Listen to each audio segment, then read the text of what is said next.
Hello, in this video we're gonna check if there's a dual SIM slot on HOTWAV T5 Pro. And to do this, first we'll need to open a slot on the left side of our phone. It's protected by this hatch, and also we need the SIM ejection tool. Stick it in the gap right there. It should release.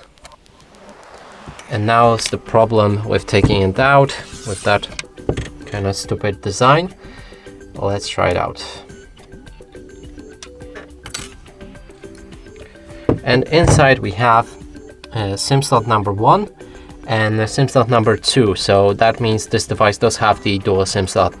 And that's it for this video. Hope you like it. Please consider subscribing to our channel, leave a like and a comment below.